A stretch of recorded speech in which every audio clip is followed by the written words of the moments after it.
Kareem Ramadan. We from the Alliance of Virtue want to wish you greetings at this time of Iftar. Well, it's your turn now, Muslims. It was the Jews who did Passover, and I was a part of a Passover that was a virtual Seder meal with the Jewish family. And then we Christians had our Easter, and for the first time in my life, I did not preach on Easter Sunday. A little different.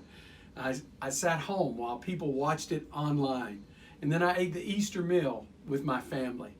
And now you're experiencing the same thing, as many of you are watching the prayers online in virtual manners, and you're experiencing the celebration at home with your family. I know it's sad in some ways, but there's some good things about it. Number one, you're modeling responsible behavior in the middle of a pandemic. We could demand our rights and say, well, it's my religious freedom, but it's our religious responsibility to protect the whole of society.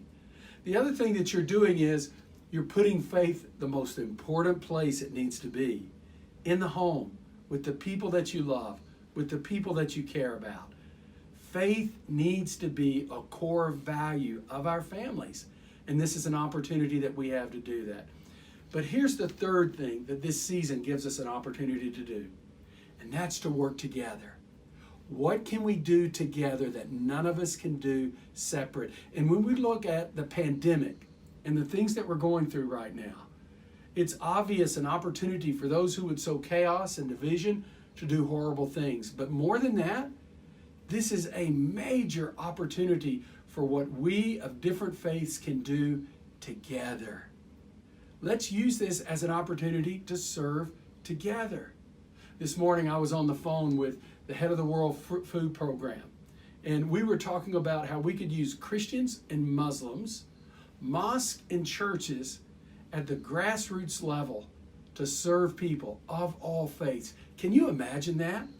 What if the cure for people like Boko Haram and ISIS and other extremists, what if the cure for Christians who would persecute Muslims in places like Central Africa Republic, what if the cure was this? We're going to work together for the good of humanity to serve one another. What a story.